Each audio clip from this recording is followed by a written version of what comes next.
I mean, you guys can stretch out. You guys come up here just for fun. Just kidding. Emily won. Good morning, everybody. Nice to see you all. Thank you for joining us. The local time is 9:45 Pacific time, and we will begin our session at 10 o'clock on plate boundaries, plate tectonic boundaries.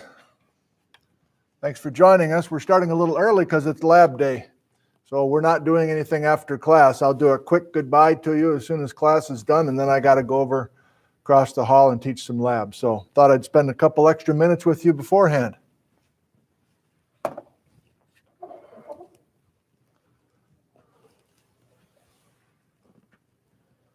Are we functional?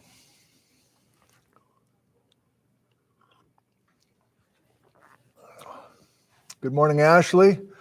Ashley, your artwork is amazing. And I don't know, I'd love to be able to share your artwork with others. I think you're just putting it on Instagram stories, aren't you? I'm talking about Ashley in Seattle, formerly Ashley of Portland. I don't know. If you're comfortable with that, I'd love to be able to share what you're doing. It's really outstanding. Hey, Eve. Hey, Tawny. Katrina.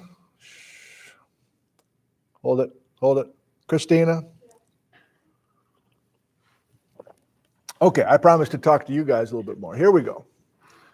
Looks like I'm 5x5. Everybody's noticing I have a haircut. This episode of Nick from the Classroom brought to you by Northwest Barbershop. Jaime Gutierrez does nice work down there. Downtown Ellensburg, you got to love his hair clipping. And just bookkeeping, these shirts that I love so much are LL Bean, not Land's End. My bad. I just feel better correcting myself. Actually, these shirts are LL Bean. Okay. Hello, James in Michigan and Jill Kopp in Meridian, Idaho, exit 44. Yeah, please chat it up back there, man. Oh, Todd's here. Geneva, help me with that, man. You're here every time. DJENEB. Oh, we got a Mason sighting. Thank God. Good to see you. I have a question. Yeah. Yeah. So. Oh my God. Are you serious right now? Yes. Okay. I was still taking notes because I was back in Western Washington. Oh, you were? I still had all the stuff from the live lectures. Okay. But I was really confused about Sorry. You'll get it. Catch your breath. I'll share your brown nosing gift today. What was it? Okay, so as we have our seafloor spreading, we're doing all of that, and they're moving further apart. Right. Is that what eventually drives the cycle back around or reform the new supercontinent, or why does that part of the cycle happen? Today's lecture will help with that. Okay. So let's be patient that way. This episode of Nick from the Classroom brought to you by LL Bean. You gotta love it. Snickers, the original brown candy bar in the wrapper, packed full of peanuts. Emily too. Hello. Mason. Mason.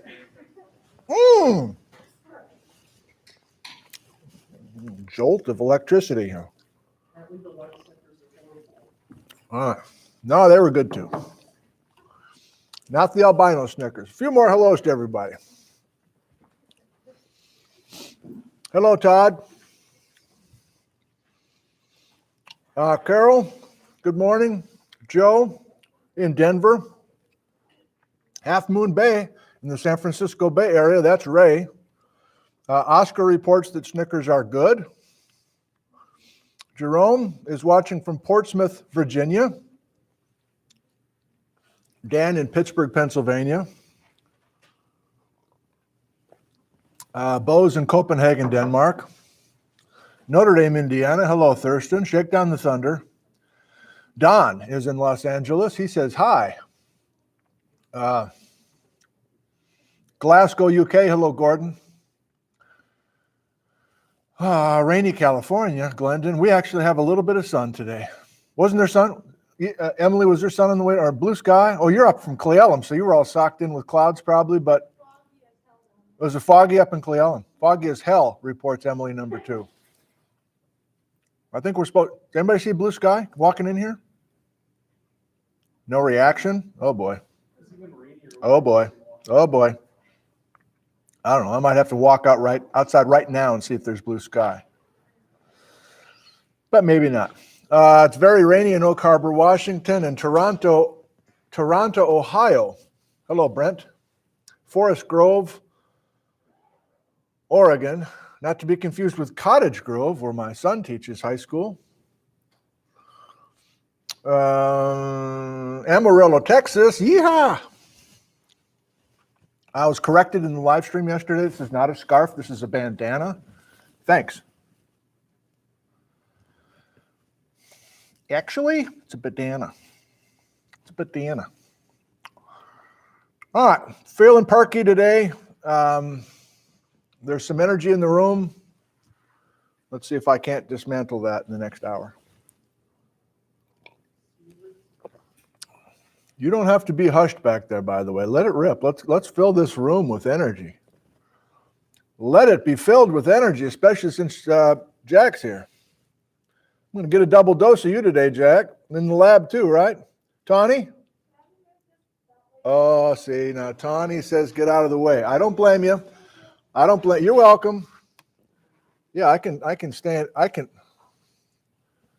stand right here. And I can not block anybody. Pat, LOL. John's in Chapel Hill, North Carolina. Go Tar Heels. Tom from Squim.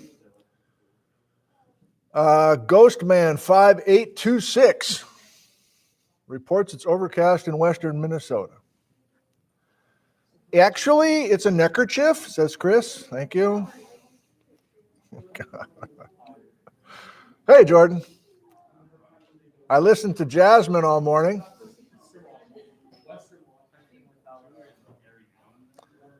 And yes, I tried Emily one. I tried Des Rocks. I made it a couple songs in, but not my thing. That's okay. We can still be friends. Saber, I thought you were in Baja. What are you doing? Is this being translated from Spanish into? Daryl reports my globe stops occasionally. Oh, there's all sorts of things. You know, I need another Snickers bar bite here.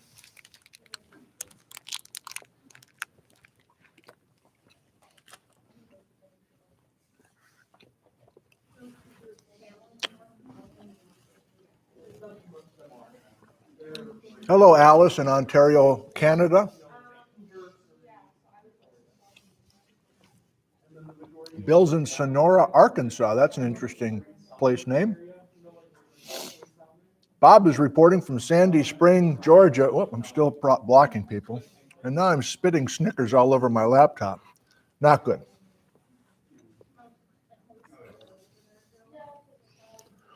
Today's lecture I've given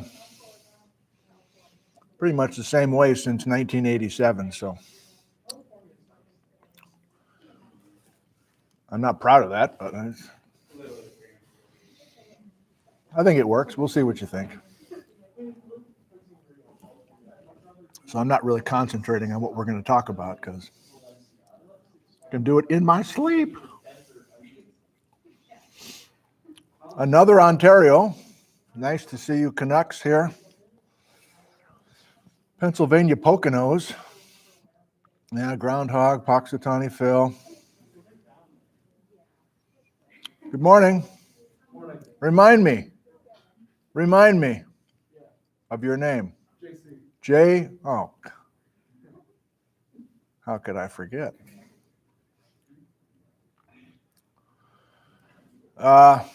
Okay. How many we have? More than 570? About the same for the room here. 20.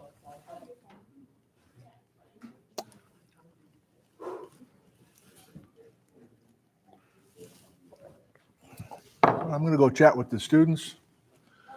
Thanks for being with us. Hope you enjoyed today's lecture. And another quick reminder that no live Q&A today because I have lab. It's Tuesday, so I'll be saying a quick, abrupt goodbye, and that'll be the end for today. But I will see you next on Thursday. And Thursday, the first 10 minutes of Thursday will be a quiz that these guys will be doing, and I'll have a little slideshow to keep you entertained. And then there will be a lecture on geologic hotspots on Thursday.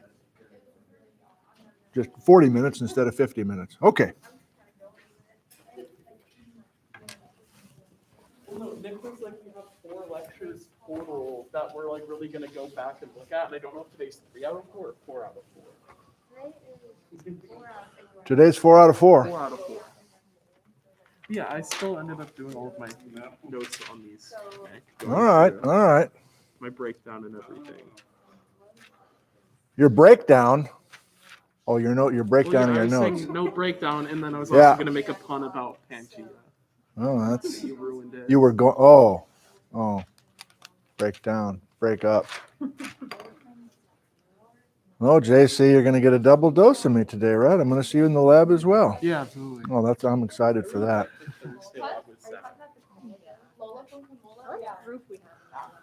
Lola from Kamola. Yeah. They actually told the tour guides to not talk about that. The ghost. Because I was a tour guide for Oh, you were? just for I mostly did Zoom tours. Oh, wow. But they gave us because I went through my training. They're like, do not talk about this, don't talk about this. But they told What? Yeah. Because you're trying to recruit students. I guess, They but. told us all the inside scoops on it. And I'm like, I didn't believe in Lola, but now I'm. Now you're not sure. I've Yeah. heard stories, yeah. Have you lived there? No, I've been in there once. Yeah. Beginning of last fall. Right. But the part that bothers me is this room that the student killed herself in. Oh, damn! I didn't even know this part of the story. Do you know what the story was? Not really, I guess. So Kamola used to be an all-female dorm.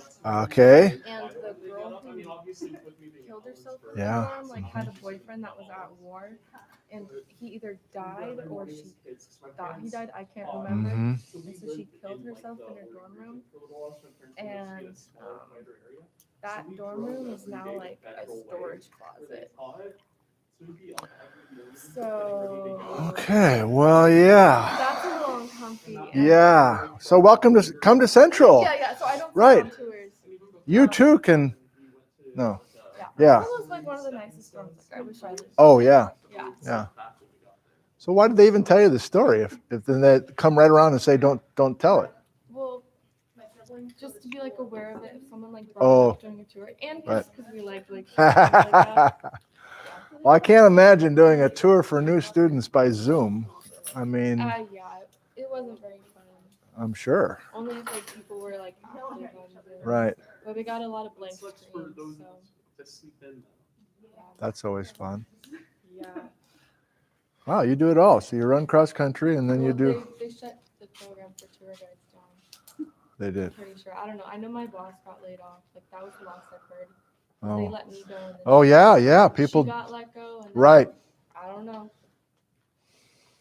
No, that part's grim. I mean, if your whole job is dorms and there's nobody here to live in the dorms, it makes. Well, it's not just dorms; it's the whole campus. It was the visitation center. Yeah. So, yeah. All right. Good stuff, Christina. Good stuff. Let's. Yeah. All right. Pedro, good morning. Karen's here. JC, the Emilys, Michaela, Tawny's got something else on her mind. Tawny, what'd you have for breakfast this morning? Yeah, what? A monster?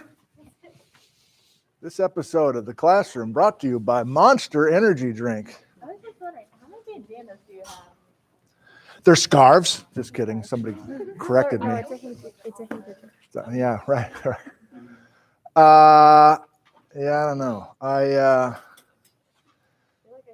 Pretty early on, somebody said, those bandanas are not safe, and you really need. It's like that gave me motivation to buy like 10 more bandanas. So It's better than nothing. it's better than nothing. And plus, it's proven actually that bandanas and like the surgical masks Yeah. are actually the same. Thank you. They're Thank exactly you. the same. Would you walk around with me from now on so that you can give them that message as they shame me for having a bandana? Excuse me, Print the scarf. article for you. Thank you. So I've got a few. Have a sign every time that they say it. Pass out flyers. All right. Okay, we got good energy. Let's get rolling.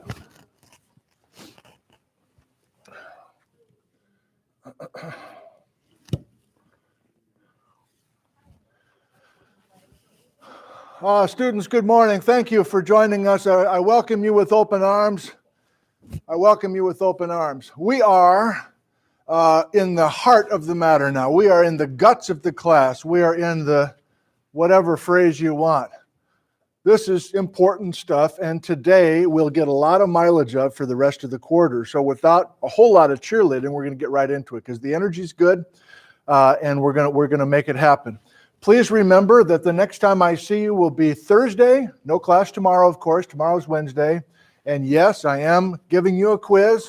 I talked about it yesterday. Most of you were here yesterday, or if you weren't, you saw it on the live stream. 14 points, not the 70-point midterm, but 14 points. It's more than 1 point, let's say. So it's a sizable quiz. And I'm, again, just checking in with you to make sure that you're mastering this material. We don't want too much of this to get past us. And the midterm's coming after another week or so of this. But I want you to be ready to go. Multiple choice questions, 4 of them on Thursday, 1 short answer where you're going to be drawing a little bit of stuff. Good morning, Cade. And so that is the story for Thursday, and we'll do the same routine that we did the first quiz. Remember, you just sit, you do your quiz, I collect them as a group, and then right off we go with the next topic. And it will be magmas on Thursday and hotspots on Thursday and that sort of thing. Mason is counting students. Okay? Oh, I see. Okay. So that's the plan. I'm clapping for some reason this morning. I don't understand why. The good news for you today is that this lecture in particular is well organized. It will be less freelancy, and sometimes that's a challenge when you're trying to take notes or trying to pay attention or whatever. I don't know. I can't speak for you. But this is our game plan today, and let's just make sure we know what the game plan is. Plate boundaries, page 19. Let's do it. Oh, we got late arrivals today. I guess I should be grateful that you're here. We'll just choose that. So page 19 is an important page, but it's no page 20. It's no page 20. Page 20 is the shit. Sorry, Patrick. Page 20 is one of the most important pages in all of the yellow book.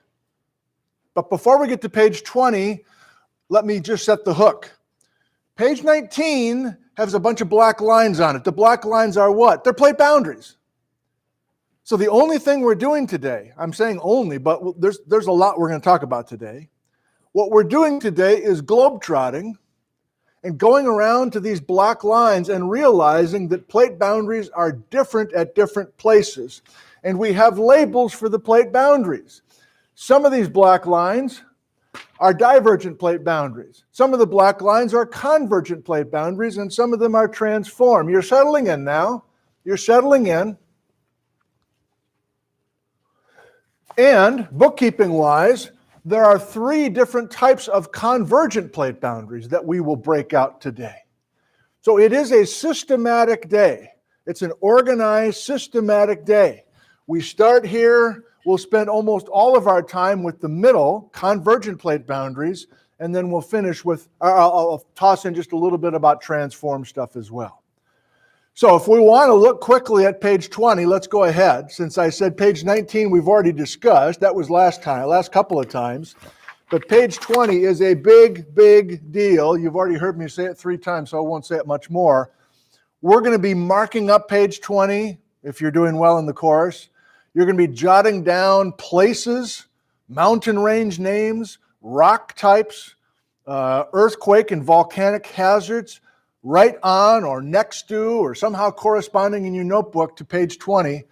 But this is a big, big deal. That's the last time I'll say it. And page 20 corresponds perfectly with these three things right here. So if you want to be active about this, page 20 is going to be convergent plate boundary types, C versus C, O versus C, O versus O. You're like, I don't know what we're doing. We haven't gotten there yet, but you can see it graphically on page 20. Is it clear what we're doing today? Is it clear what our mission is today? Now, I've already mentioned that earthquakes are found at all plate boundary. No, I haven't said that. I'm saying it now. I don't care what kind of plate boundary you are. So there's actually 5 different types of plate boundaries that we're working through today. 3 major categories, but again, there are 3 different types of convergent plate boundaries. So there's 5 plate boundary types, and earthquakes are produced at all 5. All 5 of these plate boundary types are making earthquakes. They're earthquake generators. The faults will be different depending on which plate boundary we are, but we're making earthquakes all over the world. Generally, almost all earthquakes are found at plate boundaries, and I'm saying that the plate boundaries, I don't care what kind of plate boundary it is, it's making earthquakes. Now, we do know that there are earthquakes that happen away from plate boundaries, but that's not today. That's not today. Oh, another opening statement. You're locked in, and I appreciate it. Not all plate boundaries produce volcanoes. So the statement I have given you in a past lecture is that almost all earthquakes and almost all volcanic eruptions happen at plate boundaries. That one I've said a few times. But now I'm being a little bit more careful, and I'm saying that all of these plate boundary types today make earthquakes, but not all of these plate boundary types make volcanic eruptions. They don't make volcanoes. And so, again, if you're really on top of your game together, you'll kind of keep score. I don't know, you'll make a little system for yourself. Which of these 5 plate boundary types are volcano makers and which are not? Okay, we can't do any better energy-wise. Let's go. I'll give it to you verbally first of all. I don't need to write it all out. This is pretty simple. If you are a divergent plate boundary, the plates are diverging. You're at one of those black lines, and the plates, I'm pantomiming now, the plates are going away from each other. They are moving away in opposite directions away from that plate boundary. Where can I go on the planet today to find a divergent plate boundary? That's an easy question. I know you're writing, but can somebody shout out at the same time? Where can I go today to find a divergent plate boundary? Thank you, Emily, too. I love you. The Mid-Atlantic Ridge and the East Pacific Rise, yesterday's lecture, those are divergent plate boundaries. Those are places where the plates are diverging from each other. Iceland sits at a divergent plate boundary. I'm pausing, giving you a chance to jot a few things down. A lot of this is just organization. None of this is very hard today, but it's a challenge to keep things organized. Let's keep going. Are earthquakes generated in Iceland? Yes or no? Yes, I just said that all these plate boundary types make earthquakes, and so there are earthquakes in Iceland. What kind of faults, this is yesterday, what kind of faults are in Iceland? Normal faults, thank you. So, normal faults, we pull the crust apart, crustal extension, that's what we know about normal faults. Better have this ready for Thursday, wink, wink. And if we do crustal extension on a small scale, we're going to make an earthquake when we have the hanging wall drop with respect to the footwall, and we'll have a normal fault earthquake. That's happening all the time in Iceland. That's happening all the time all along the Mid-Atlantic Ridge, stretching from the North Pole to the South Pole. That's happening all along the East Pacific Rise. So the East Pacific Rise also is a divergent plate boundary. What kind of rock is created at divergent plate boundaries? Basalt, thank you. You're showing up today for the first time in a week because there's a quiz on Thursday. Like, well, how do they know that? Well, first of all, you got to come to class every frickin' day, please. But secondly, I'm trying to get us to keep using stuff from past lectures and sew it in to what we're doing today. That's a theme that will continue. And many of you you can see what I'm doing now. You're ahead of me almost. You're answering questions as I'm finishing the question, and that's great. Let's keep that going. So basalt is the main rock type created at the Mid-Atlantic Ridge and the East Pacific Rise. Therefore, that's true for all divergent plate boundaries. Do we want to see it on page 19? Because page 20 doesn't have divergent, does it? Page 20 is convergent. Instead, I'll do it this way. So divergent, we're done talking about because we know all about divergent plate boundaries from yesterday. Seafloor spreading is happening at divergent plate boundaries. But convergent plate boundaries are the opposite. Convergent plate boundaries, the plates are colliding. Again, this is 6th grade content, or less than that probably. Not hard. The plates are heading towards each other. And again, a little sneak peek where we will spend most of today. Page 20 are the 3 combinations, Jordan, off the phone, 3 different types of collisions, depending on what type of crust is involved in the collision. Convergent collision, in other words, between 2 continents, between an ocean floor and a continent, or between 2 ocean floors. So we're going to slow down and really spend a lot of time with those 3 different collision possibilities. But you're hearing me. Convergent plate boundaries are collisions between plates. Earthquakes possible? That's easy. Every type of plate boundary makes earthquakes. But we will see that not all of the convergent plate boundary action makes volcanoes. So let's save this one because I'm going to go a fair amount into depth with that. Let's backtrack. Where can I go visit a divergent plate boundary? East Pacific Rise. Where else could I go? Mid-Atlantic Ridge. What country could I go to? Iceland. Thank you. Now let's do the same real brief, quick approach to transform plate boundaries because I've got a full lecture on the San Andreas Fault for you next week. Maybe at the end of this week, I forget. And transform plate boundaries are not divergent, they're not convergent, but they're plate boundaries. It's a black line. So what's happening at a transform plate boundary? One plate is scraping past its neighbor. I'm doing it with my arms here. It's a horizontal motion. There's no splitting apart. It's not divergent. It's not convergent. Instead, the plates are moving past each other. 2 trains going in opposite directions, whatever you want. 2 boats, 2 cars, I don't know. It's not a hard concept. And the San Andreas Fault is the most famous, probably in the world, famous example of a transform plate boundary. It's in Southern California. What's the name of the 2 plates that are on either side of the San Andreas Fault transform plate boundary? The name of one plate is North American plate. The name of the other plate is the Pacific. Good. Have you found where we are? Right here. That section right here of page 19 is the San Andreas Fault. You can see that the North American plate is moving west and the Pacific plate is moving northwest.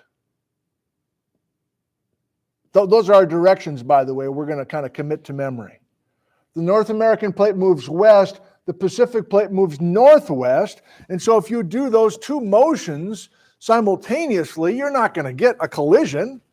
They're both kind of heading west, but one has a northwesterly trend versus the other that has a straight westerly trend, and so you get this slippage, this horizontal slippage. So, are earthquakes possible on transform plate boundaries? Of course they are. The San Andreas Fault is famous for earthquakes. We continue to be very concerned about earthquakes in the short term coming on the San Andreas Fault. And you're like, wow, thank God we don't live in California. Woo-hoo. Well, we'll talk about it. But volcanoes are not produced by the San Andreas Fault. There's no magma created at transform plate boundaries. There are no eruptions of lava in Los Angeles. 20 years ago, it was popular to have feature-length movies in movie theaters about lava coming down the streets of Los Angeles. Okay? Not possible. Are we feeling okay so far? Anybody want to say anything? I'm hesitating because we're about to dive into page 20 and spend the rest of today looking at different kinds of collisions. Got it? Good. Let's do it then. You've got page 20 kind of next door to you. You've got your notebook also handy. I'm going to just do a bunch of drawing. I feel like drawing is going to be better than just kind of standing here. And I also want to use a couple of maps. I don't know when I'll go to that, but I've got the laptop ready to go as well. Okay, document camera ready to go. So let's pick up the pace. Okay, the first possibility on page 20 is a convergent continent versus continent collision.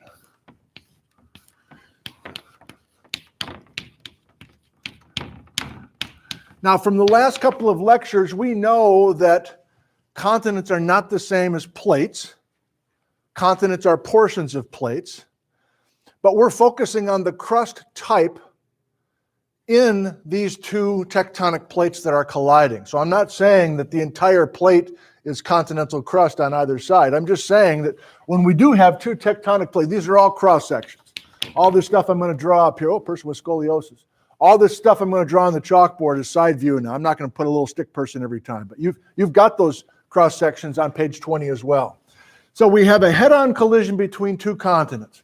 We are going to make a rather impressive mountain range, which you can see on the top of page 20.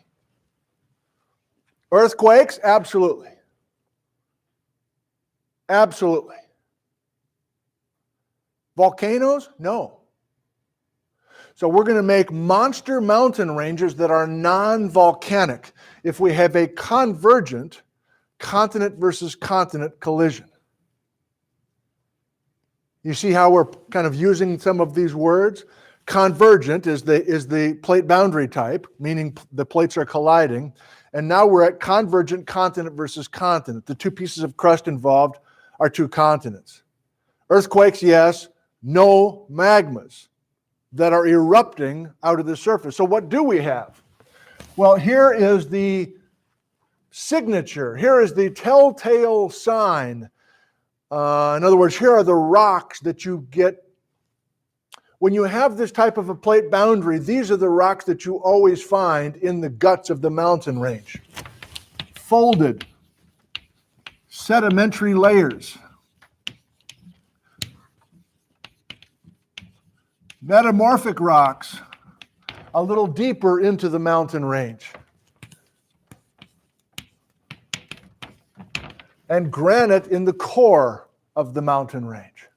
I'm talking about, let's split that mountain range open, and the only reason the mountain range is there is because of these two colliding continents, and let's look at the geology inside of that mountain range. What are we going to find? Folded sedimentary layers.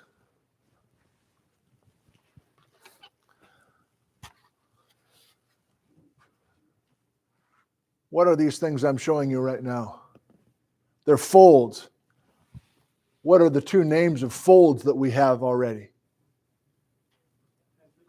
Anticline and syncline. The anticline folds up, the syncline folds down. Do you remember the warm big hunk candy bar? So geologic folds, this is what I mean by saying folded sedimentary layers. They are a direct result of the collision between those two continents. Are there going to be any faults? Sure, we have earthquakes, right? If we have earthquakes, we must have faults. What kind of faults would we have in this kind of a mountain range? See, it's going to get sluggish now because we got too many words juggling in our minds, but we can do it. Mason, somebody besides Mason. Mason's on fire. I want to involve other people. What kind of fault with this type of a plate boundary? Go ahead. It would be reverse, Emily, too. Why is that? Because we have crustal compression and hanging walls are going to go up. So here's thank you, Emily, too. You're also on fire.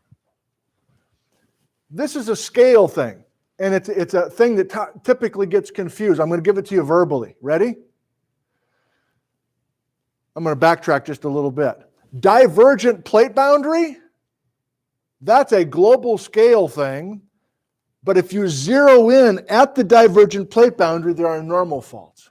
Normal faults are small little cracks that are showing up at the plate boundary. So if you haven't yet, please associate normal faults, small little cracks, with a much larger thing called a divergent plate boundary, like the Mid-Atlantic Ridge or the East Pacific Rise. Now I'm doing the same thing here. What's the main story? What's the global scale story? Convergent plate boundary, two plates colliding head on. But if we zero in and look carefully inside of this mountain range, we'll find not only folded sedimentary rocks, anticlines and synclines, but Emily too just helped us understand we must have reverse faults. Because why? Crustal compression makes reverse faults. Crustal extension makes normal faults. Are you on top of this? You slipping behind? I'm hoping we can all be on top of it and have these things ready to go. They're just ready at the end of your tongue, ready to go. Instead of having to call this stuff back after 4 steps of mental gymnastics, that's not going to help us on Thursday or in any lecture in the future. We have to be brisk and sharp and ready to go with this stuff. That's the goal. That's where I'm trying to get all of us. You're like, relax. Just relax. All my other classes, everybody's just like going through the motions. Just go through the motions. You cute little scarf. Just fucking mail it in. Sorry, Patrick. Come on. Well, that's not me. I like to sleep well at night.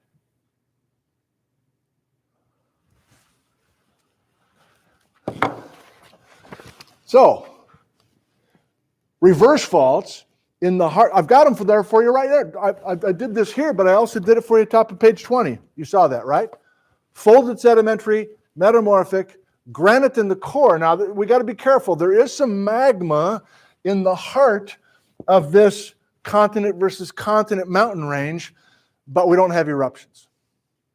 The heat is so high, the pressures and heat are so high in the guts of that mountain range that we have some magma generated, but we never have eruptions. We never have volcanic events. We never have volcanic ash. So who's ahead of me? Where can I go? What mountain range can I visit on the planet today to find one of these convergent continent versus continent collisions? There's more than one possible answer. Let's go. The Himalayas. Should I spell that for you all? Have you heard of the Himalayas? Can I spell the Himalayas? Himalayas. It's possibly the correct spelling. The Appalachians. Probably not spelled correctly either. I'm moving fast. So, are you challenged? Do you not know where those are? Let's find a map. Let's go around the world and find a couple of convergent continent versus continent collisions. Mason, can I help you? Well, I was just reiterating the importance of us and the people in the study to write down where we're finding these different mountain ranges in relation to what type of boundaries they are, because I may or may not remember that some of that we might be quizzed or examined on. I mean, maybe. Very So good. maybe we should put it on page number 19. Okay. All right. Thank you. All right. Well, what do we see here? Divergent plate boundary. I'm reviewing just a touch with you, just giving us a little break. Divergent plate boundary, that's the Mid-Atlantic Ridge. Divergent plate boundary, that's the East Pacific Rise. But these are the Himalayas right here. Can you see them? These are countries like Tibet or northern India or Western China or Nepal. The Himalayas. You heard of Mount Everest? I think you have, haven't you? That's the tallest point in the world. That's the tallest peak in the Himalayas. Or the Himalayas, if you've been in higher education too long. Don't get me started. Now, the Appalachians, you might be surprised to hear, is also an example of convergent continent versus continent collision. You might be surprised because the Appalachians are here and there's no continent today actively colliding, and that is correct. But we've already talked about the Appalachians quite a bit, haven't we? When did the Appalachians form? How many years ago? Mason. I believe it was over the 200 million. Over than 2. Do we have a number? 300. I haven't talked about many numbers that old so far in the class. Let's get it down. Hang on, Mason. 300 million years ago, you have that date somewhere because that was when Pangaea was put together, remember? Or maybe you don't, but I'm reminding you. So what does that mean? Well, we took a different global geography, and specifically we took North America. I'm talking about preceding 320 million years ago. This is Geology 101. This is fine. There's exceptions, but it's fine. North America was inching closer and closer to Africa and Europe before 300 million. We were closing the frickin' Atlantic Ocean as we were putting Pangaea together. And what was my question? When did the Appalachian Mountains form? The answer is 300 million years ago as Pangaea was put together. And you're like, I don't think I get what you're saying now. Well, I'm saying that North America's continent collided with Africa and Europe's continent, and that's what we're talking about right now, convergent continent versus continent collisions. And so what kind of geology do we have in the Appalachians? Dun, dun, dun, dun, dun. Folded sedimentary, metamorphic rock, and granite in the core? Stone Mountain, Georgia? Vermont granite? That's the granite of the Holy Trinity within a convergent continent versus continent collision. But the only thing we have to add is what? The Appalachians aren't happening anymore. We know that. Because the continent versus continent collision that formed the Appalachians isn't happening anymore. Starting 200 million years ago, blah, blah, blah, blah, blah, I've already done it. The Mid-Atlantic Ridge forms, the Atlantic Ocean starts to form. So just to confirm that you have it, how old are the reverse faults in the Appalachian Mountains? 300 million years ago. How old are the normal faults in the Appalachian Mountains?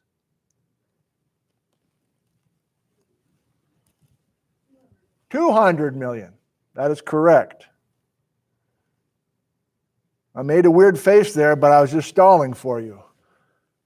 That's new, but not new if you're really on top of this. I'll say it again. The reverse faults in the Appalachian Mountains of Kentucky, the reverse faults are 300 million years old, but the normal faults are 200 million years old. Why? Because reverse faults are from crustal compression. Normal faults are from crustal extension. Well, why was the crust compressing 300 million years ago in Kentucky? Because North America was frickin' colliding with Africa. Well, why was the crust starting to extend 200 million? Because we started to form the Atlantic Ocean floor and we broke up Pangaea. Why is he yelling? I'm proud of myself. I came to class, the guy's yelling at me for an hour. Why? I blame it on the Snickers. Either one. Brings out the hate, brings out the anger in me. Yelling. No, I hope you can hear the excitement. It's genuine. I've given this lecture a lot of times, but I still get excited when I talk about it, like it's the first time I've ever thought about it. Part of it's acting, but part of it's actual, genuine excitement, and I'm hoping that you can feel that. Mason's got a hand up. So this was a question I had from a while ago. We were looking at the different types of rocks, and you said in North America, rocks in North America, we'd see igneous and volcanic. Because we have the Convergent where we don't have the volcanoes over on the East Coast, are those igneous blocks then forming because of that heat and pressure that's creating that cooling? Or is there some other reason for the igneous on the Some other reason, which is coming right now. Perfectly timed question. Okay, we're moving on. One step down in page 20. What type of plate boundary? Convergent. Page 20 is nothing but convergent. But it's a different type of a convergent plate boundary.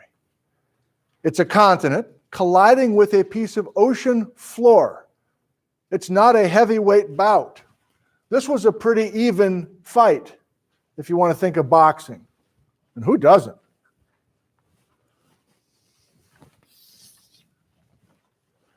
So let me get on my knees and draw the next picture for you. This being a convergent oceanic versus continental plate boundary. Uh-oh, what are we doing? Oh, good Lord, what's happening? What is happening?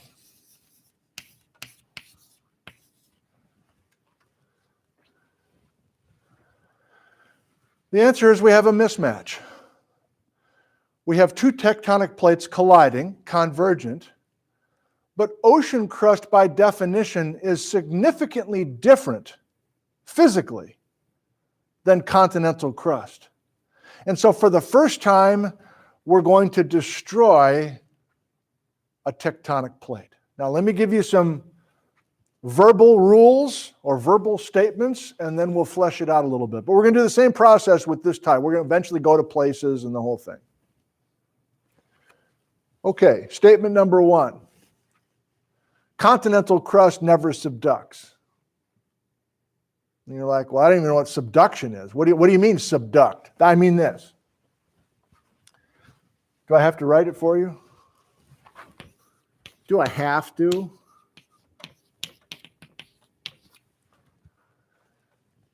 Subduction is the process of sending a tectonic plate into the earth.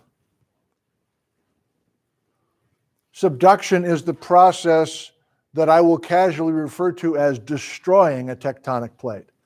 Destroying in the sense that it goes back into the earth. Yesterday we talked about how to create tectonic plate material, right? Seafloor spreading, we were actually making ocean crust and tacking half onto one plate and half onto the other. That was creation. Well, this is the opposite. This is destruction. Subduction is the destruction of a tectonic plate. And my rule is continental crust never subducts. It's the ocean crust that always goes down. And we should pause and try to discuss why this is.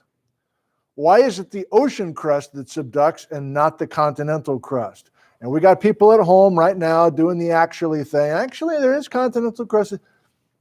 101. 101. I'll give it to you verbally. Why not? The ocean crust, first of all, is far thinner. It's thinner crust than continental crust. So just physically, it's easier to send this thin ocean crust down into the earth as the collision continues to happen. I mean, this is a collision just like up here. This is a collision too. But it's not much of an ongoing heavyweight bout. It's a lightweight matched with a heavyweight, and the heavyweight's going to just dominate. So let's just add to that just a touch. So you can see your sketch in the middle of page 20, and there is our subducting oceanic crust, subduction zone, etc.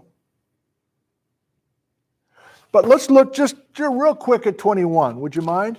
You're writing furiously, and I'm grateful that you are engaged.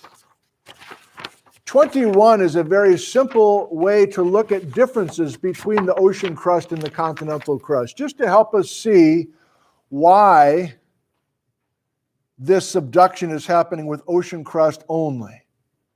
So there's the first difference between ocean and continental crust, the thickness. And you're like, oh, those numbers look kind of familiar. Why were we talking 5 and 70, 5 and 70? Remember, that was the depth to the moho. What's the moho? What's a simple sentence? What's the moho? This is a couple lectures ago now. Boundary between crust and the mantle, correct. Not the lithosphere and the stenosphere. The moho is the sharp boundary. Good job, Hope. The sharp boundary between the crust and the mantle. Get it down. Get it down. It will pay off.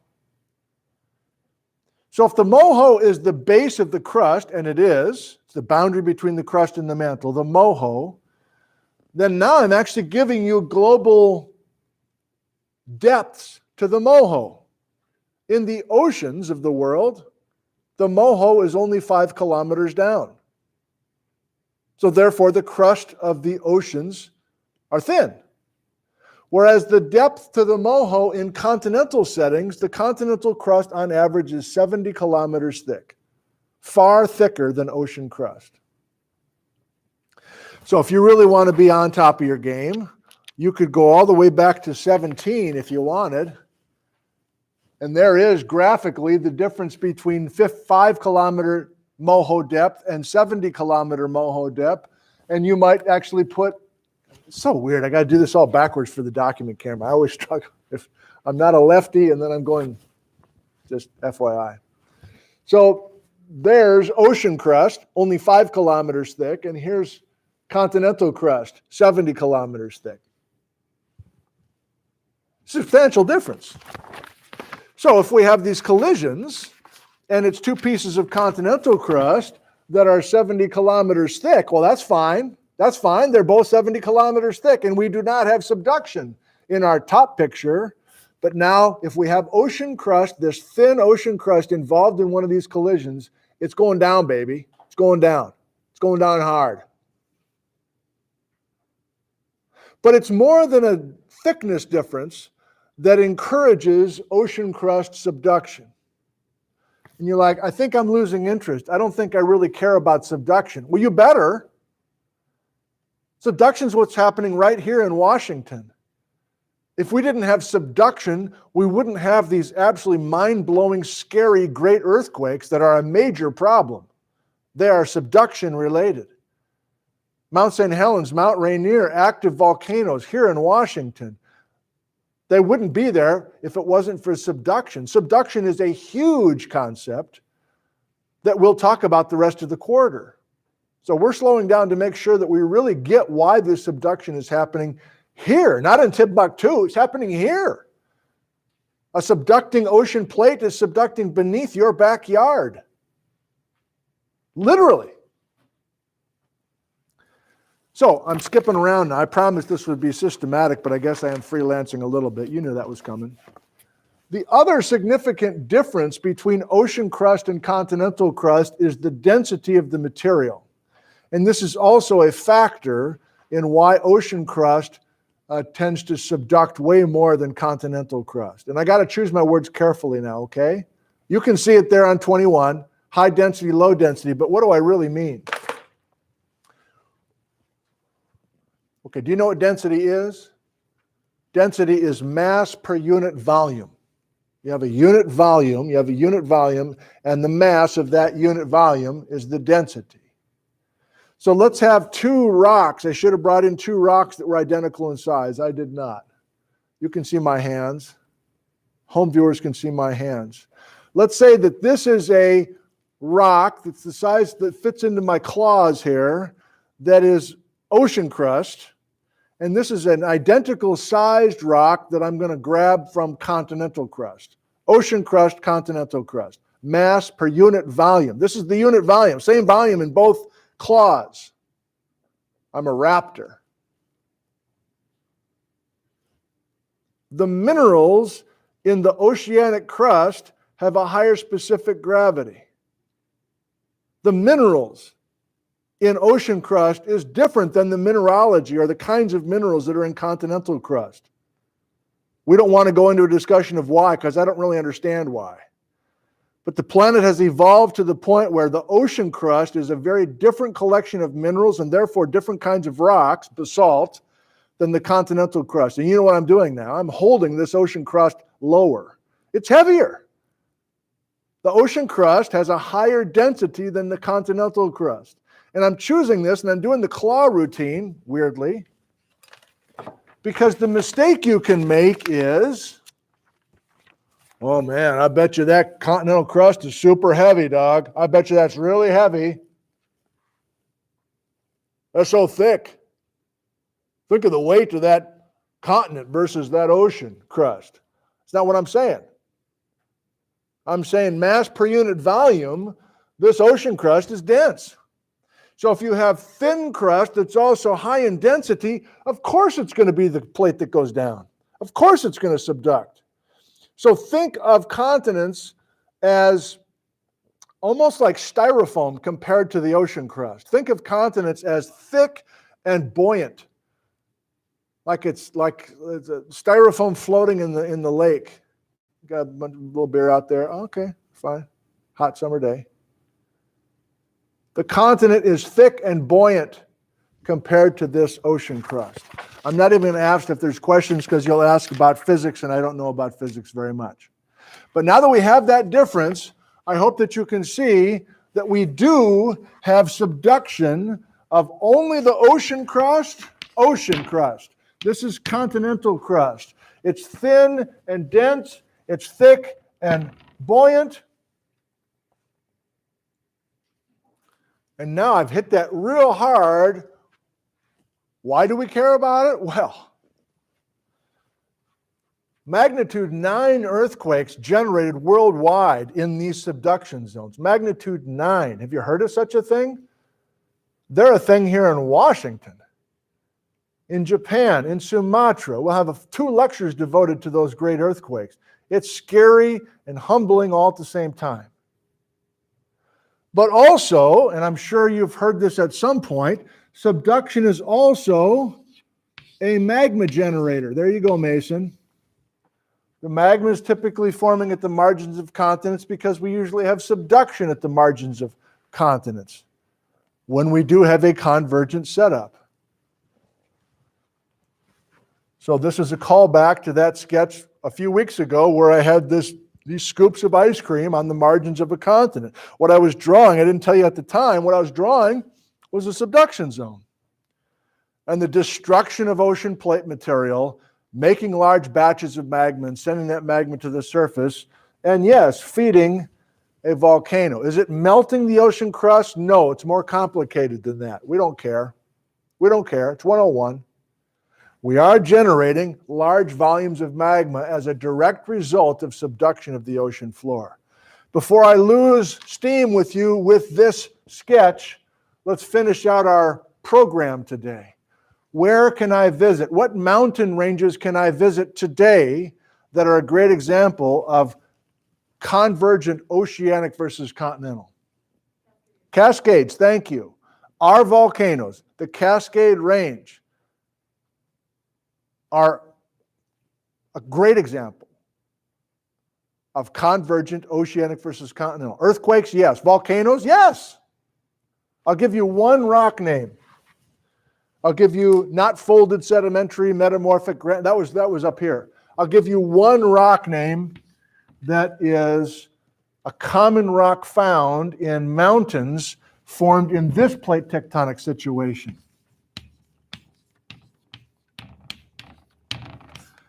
Can you read that? A rock called andesite. Andesite. Andesite. Mount Rainier is made out of andesite. Mount St. Helens is made out of andesite. Andesite is forming in a mountain range from this very specific plate tectonic situation. Where else can I go in the world to find, not Mason, where else can I go to find a mountain range made out of andesite?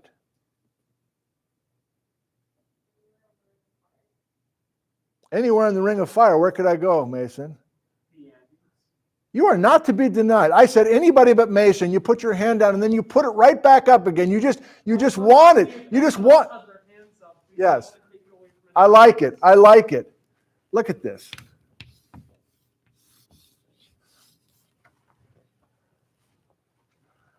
Gee, I wonder why they call it andesite. Have you heard of the Andes Mountains? They're in South America. It's just one volcano after another, all lined up. In fact, let's go to the laptop.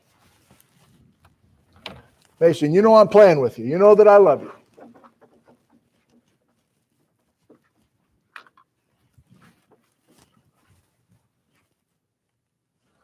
Let's spend a little time with this now. We've done most of our work. We only have 5 minutes left, and that's just fine. Okay, Andes are here. Can you see that mountain range along the west coast of South America? It's not an accident that they're here, or that they're there. This is ocean floor coming from a spreading ridge, divergent, moving east and subducting beneath the west coast of South America. So from last time we looked at ocean floors of the world, we did the sexy transition, spladam.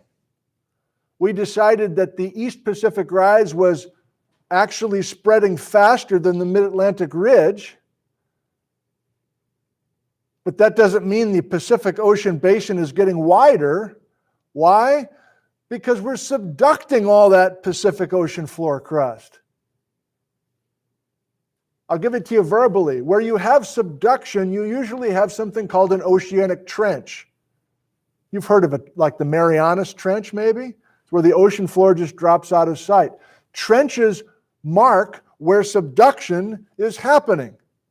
And we have, yes, trenches all around the margin of the Pacific Ocean. So therefore we have destruction or subduction of the Pacific Ocean crust spread quickly by the East Pacific rise.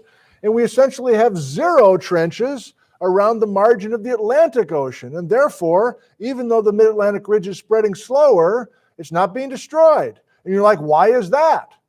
And I'm like, well, where was the last supercontinent? And if you think about that, it will make sense. Don't need it. Don't need it. There's a much more detailed view of South America.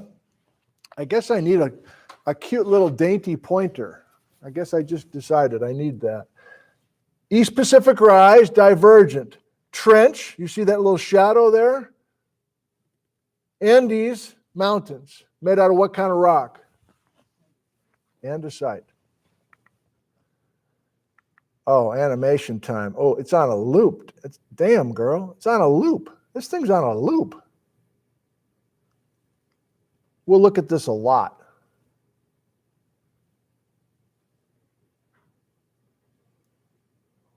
Trying my hardest to reach the guy in the back row. I guess it's not going to work today. Thin, dense ocean crust subducting beneath thick, lightweight continental crust, producing volcanoes and earthquakes, generating andesite magma. So that's what we've been working through. I've got 2 minutes, and that's fine because I've got 2 minutes worth of the bottom picture. Here it is verbally. Our last plate boundary type is a completely submarine collision. 2 pieces of ocean floor colliding. So this is almost a fight. Who can subduct first? They're both ocean floor. They're both thin and dense. So there's no basic rule about why one subducts beneath another, except one plate might be moving faster than the other. It might be an oblique collision. We don't care. The point is we have subduction, we have a trench, we have volcanism. If I only had to pick one kind of rock, I guess I would pick basalt. It's kind of a lie, but let's do it anyway. So the mountain range in the top of page 20, folded sedimentary, metamorphic, granite in the core. The rock in the middle picture, andesite. The rock in the mountains formed by this bottom, which is what? A convergent ocean versus ocean, basalt. And we'll finish with a picture of one of the U.S. states. Do you recognize it? Oh, thank you. That makes me feel better. Alaska, and these are the Aleutian Islands. A-L-E-U-T-I-A-N. Aleutians, A-L-E-U-T-I-A-N. Tian. Look at that beautiful string of pearls.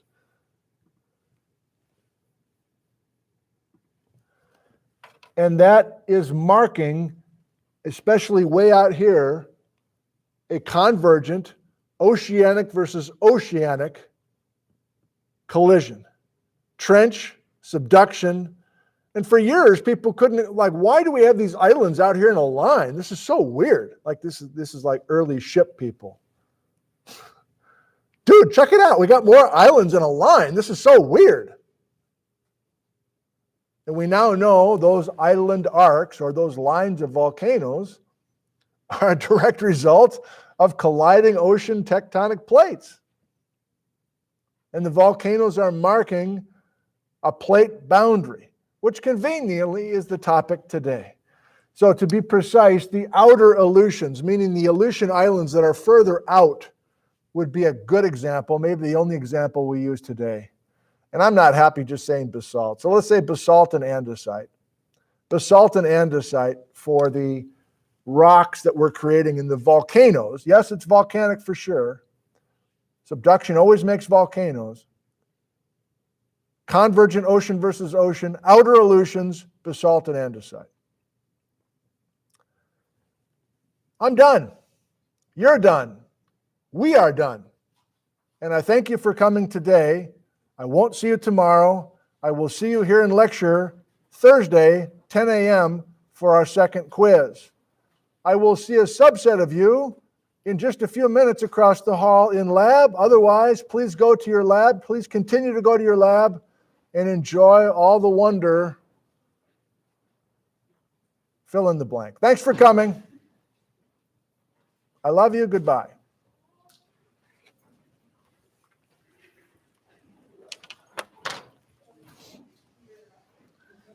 Couple quick questions from you before I say goodbye.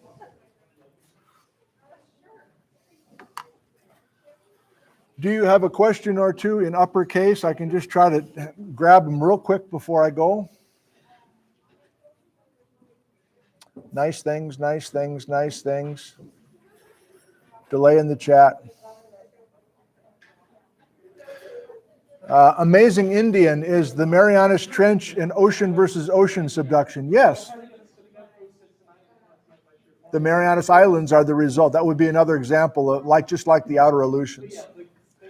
Why is the ocean floor thinner? I guess it's the process of seafloor spreading and how we're creating ocean crust, but I don't have a better answer than that. What geologic forces made mountains in Antarctica? I don't really know, Chris. The Trans-Antarctic Mountain Range, I'm guessing, is a continent versus continent collision from long ago, but that's a guess. Can you find data on the ancient slabs? Yeah, but this is Geology 101. Let's say it together. Geology 101. When do plates fuse? Depends on the place we're talking about. Double subduction near Anchorage. Okay, you guys know things, but Kent, we're avoiding the Rocky Mountains on purpose. The Rocky Mountains are surprisingly complicated and controversial. Kind of a surprise, huh? It's just you and me, Mason. Now what do we do? Say bye to the townies and head to your lab. Oh, you are. on Thursday, is that? All right.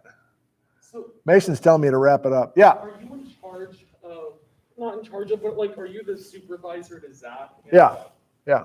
Zach's lab on Thursday was a nice small group. We worked together really well. I want to say my kudos. I mean, that was one of the better labs done by a TA that I've been in. Wow. Nice. And I didn't know who I should say that to, so I'm Well, telling you because it was really enjoyable. Why don't you tell Zach too? But thank you for the message. That's good. Yeah, he's a good one.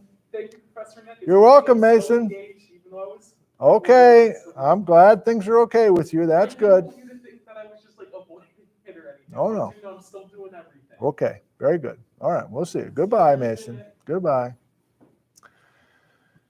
Let's do 3 more. I can be a couple minutes late. Is Glacier Peak an andesite volcano? Yes, but remember now, this is just the first message about cone volcanoes. We'll have a detailed lecture about complications within the Cascades. But yeah, if we just pick one rock type, you bet. Do we know how tall the Appalachian Range may have been? Interesting question, William. I don't know if this is backed up with any sort of science, but I don't do it much anymore. But I used to say the Appalachians, when they were active, like 300 million years ago, were like the Himalayas are today. And the Appalachians have been dead for at least 200 million years because of the breakup of Pangea. And obviously there's been erosion of the Appalachians since then. But I've never followed up on if that's just kind of a thing to say or if there's ways to really prove that the Appalachians were that high. Boy, people want to talk about Silesia. They can't wait to talk about Silesia. Well, you're going to have to wait to the last week of the class.